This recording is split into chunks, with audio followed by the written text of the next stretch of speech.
Hey guys, welcome to Film Darkly. I'm your host Anthony Paceno, and today I got a review for you. I just got the chance to see Color Out of Space. Um, it's a film that was directed by Richard Stanley, starring Nicolas Cage. It's based on a H.P. Lovecraft novel. The film got a lot of attention at, I believe it was TIFF, Toronto International Film Festival, and I think they even talked about it at South by Southwest, but I'm not 100% sure on that. I know TIFF though was where it got like a whole lot of people just chatting about this film because apparently it really embodies uh, just Lovecraftian lore, and it really embodies just what H.P. Lovecraft usually does in his novels. People who usually make films out of Lovecraft stuff tend to be like B-rated, B movies. They tend to not be very good. They tend to be just very poorly done. Like they made a film out of Dagon. Dagon's a very short story, so it's even hard to even build a film off that. But they did make it. It's suffers from special effects and just lots of various issues. They did make a movie of the Necronomicon, which is something that is H.P. Lovecraft inspired, and I believe they even done some stuff that's like related to Cthulhu, which is H.P. Lovecraft as well. For years, Guillermo del Toro tried to get At the Mountains of Madness made with Tom Cruise, who was actually very interested with being a part of it, and it's just never come through. And part of it is to do At the Mountains of Madness correctly, you would need a lot of special effects or really expensive practical effects, and a lot of the time horror is the reason why studios still bank on horror is because horror is essentially a way of making big revenue for very little cost. So you pull in a lot of money, don't spend very much, and just take movies like Hereditary, movies like Midsommar. Both are Ari Aster films. Both of them cost not that much money, in terms of films. They cost like a few million. And both of them, like, opening weekend pulled that amount in. So when you're able to pull in about as much as you spend, everything from there on out is profit. And that's basically the beauty of horror, is that even if you make a really crappy horror film, if enough people go see it that opening weekend and all you spent on it was, say, $3 million, and everyone that goes to see it gives it like $30 million or less, sometimes 10 million. Let's say it only made 10 million. It was low on the box office for its opening weekend. It still managed to make a profit. So that's why studios bank on horror. That's why some studios are focused only on horror, because horror is just, it's a good investment. I like horror for other reasons, but and it's not to say these people don't make horror for other reasons as well. But anyways, so when you keep that in mind and you take something like At the Mountains of Madness, that's a lot of money that you're probably not going to get back. Not everyone can pull off an It. It pulled in 90 million opening weekend. That was huge for that movie because I don't even think that movie spent near that much. So you have to take it from that perspective. It's like, if At the Mountains of Madness ends up costing them about $100 million to make, and it only pulls in about 20 million opening weekend because not many people have heard of it, but enough people are willing to go see Tom Cruise in a weird, horror film. Well, unfortunately, that's not enough to even break even. So they're going to go down the drain for it. So that's one of the reasons why it's not been done. And you're not going to get anything internationally either. So that being said, Color Out of Space was a big sort of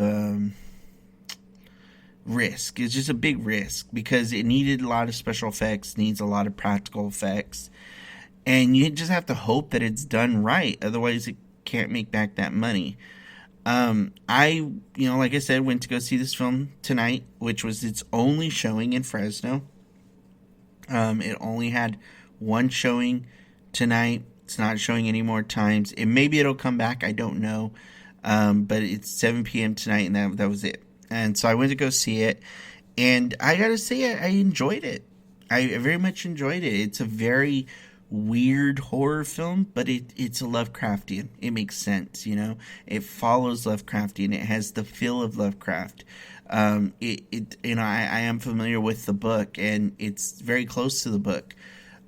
Lovecraft has always written in like a mosaic way, though, where you have like a narrator who's kind of giving you, almost like, how do I say it? Like he's giving you points about what happened. It's almost like he's giving you this PowerPoint of what happened, and you're sitting there just seeing everything in a mosaic. Everything comes in pictures. So when you take that into consideration, in order to make a full-fledged story, you have to kind of piece it together, and then you have to fill in the gaps. And you could tell they very much so did that with this film. But it works. It works. It's a nice film. I mean, Nicolas Cage is great in it because he gets to be kind of like that family man character that he's really good at playing. And he gets to be a wacko at the same time, which he's really good at playing. So it really kind of, the role kind of touches on his two, where he's good. And it's not far off from the character. It's not as if like they designed the character to be like Nicolas Cage, or to suit his strengths. No, that's how the character is in the book. It's a very, very short book. If you want to just listen to the audio, you can find it online. There's a bunch of podcasts that are horror story readers, like Horror Babble, and there's a couple of others that are escaping my mind right now. But I'll listen to them sometimes while I'm at work, and I just listen to some of those books. So, like, I've listened to At the Mountains of Madness a couple of times. I've listened to Color Out of Space. I've listened to some of the Cthulhu series and Dagon and a few others. I don't think I've ever listened to Necronomicon. But I'm not sure if there is a book distinctly. I think there is. There is, yeah, Necronomicon, Book of the Dead. Anyhow, so, great movie, though. Very, very trippy, different. Some of the elements remind you of The Thing. Some people might say, well, this thing's sort of copying The Thing. It's not really copying The Thing. The Thing kind of copied it. So you have to keep that in mind, because this is a very old book, and when you read the book or when you go through the audio book like I did, like, you pretty much see all that sort of stuff. It's funny because Rotten Tomatoes has given it 90%, but it has a 90% on Rotten Tomatoes, but on IMDb it's like a 6.2 out of 10. So it's not doing great for everybody. But I wanted to look up the cast real quick so I could talk about some of the actors in it, because I thought the actresses in this film were actually really strong, even if they didn't have huge roles. Jolie Richardson, who played Teresa, which is the mother, and Madeline Arthur, who played Lavinia. I actually thought she was a standout in this film. Both of the women in this film like really go crazy, and so does the young son. They have like a really young son, played by Julian Hillard. His name's Jack. And then there's another character, Elliot Knight, Ward. His name's Ward in the film, and he's kind of like this hydro. Oh man, it's a scientific word for somebody who studies water, like a hydrologist or something, I think is what it is. I don't know for sure though. So anyways, he's kind of like shows up. So basically, I guess I should go over the plot. So what happens is at the beginning of the movie is you meet this family, and they're just a really quiet family, kind of do their own thing, but they have a daughter Lavinia, who wants to leave because they're basically out in the middle of the country, and the dad has a crazy Nicolas Cage character has this crazy idea to raise alpacas. Yeah, he has like a whole bunch of alpacas. Nathan Gardner's his name, and the Gardner family, and he has a whole bunch of alpacas. He's like, milking them and everything. Later on, he even talks about eating them, and it's pretty funny that he's farming alpacas. But he's out there on a farm, and his daughter rides a horse named Comet, and we kind of open up the film with her doing some magic, like Wiccan type stuff. Not like magic where you see actual magic, but like, kind of doing little spells and stuff, and you kind of get the gist of what's going on, how the family is a little broken at the moment because the mother's essentially just got away from cancer. At least she had cancer, it seems like. And so we move from there. And basically, the first night we meet this family, a comet comes and strikes their front yard.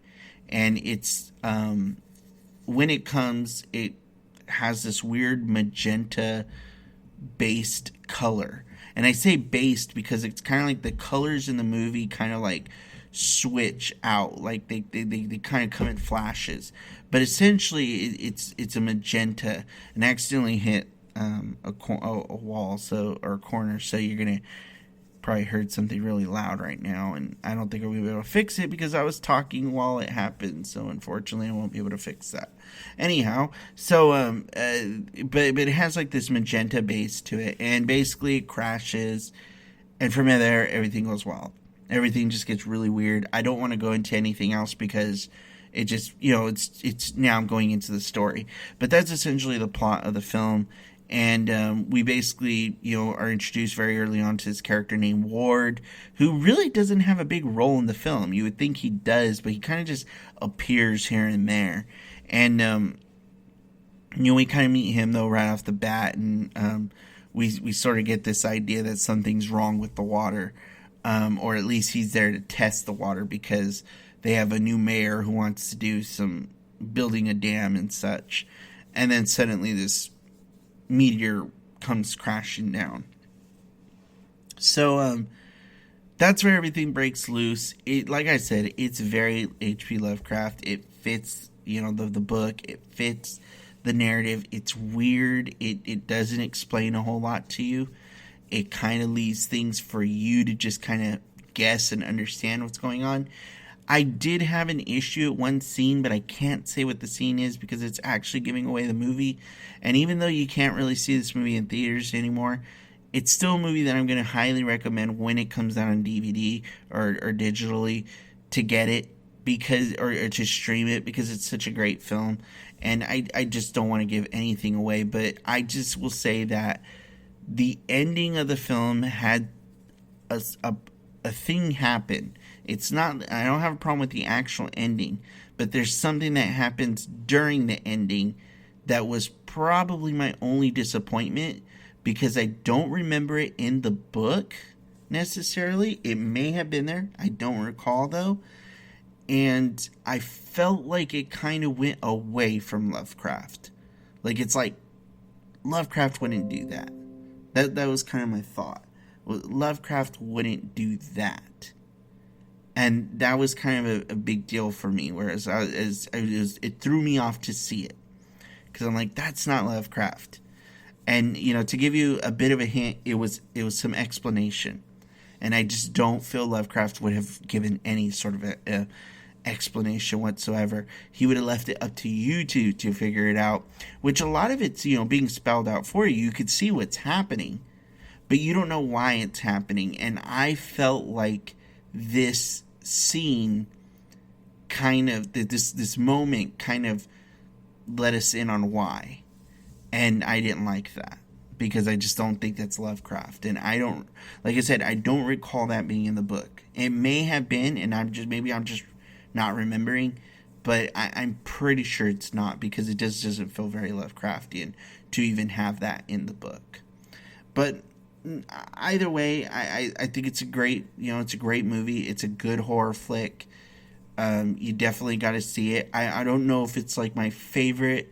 It's technically a 2019 film, so I don't know if it's my favorite of 2019, but it's definitely up there. It's definitely a movie like I recognize as. I do want to see it again. I do want to think about it more.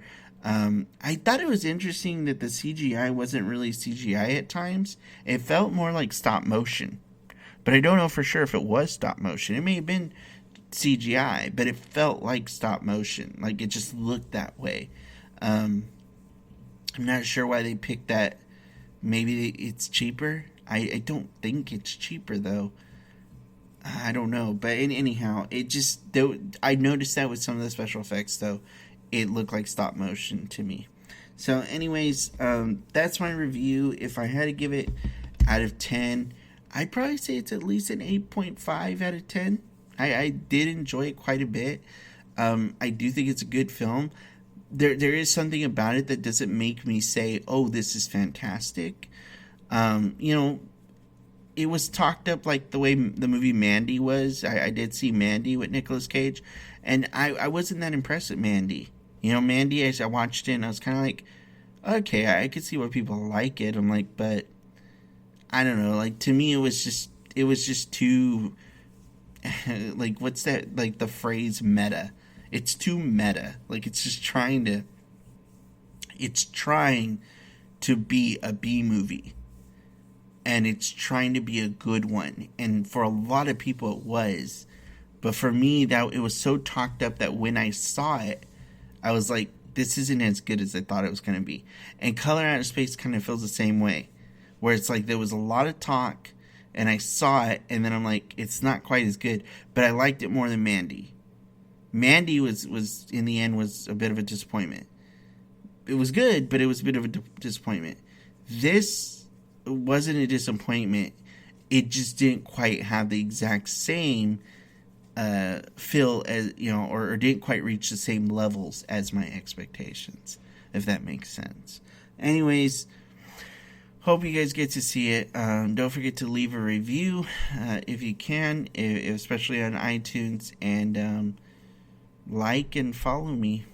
So thanks for listening. Hope to talk to you guys later. Bye.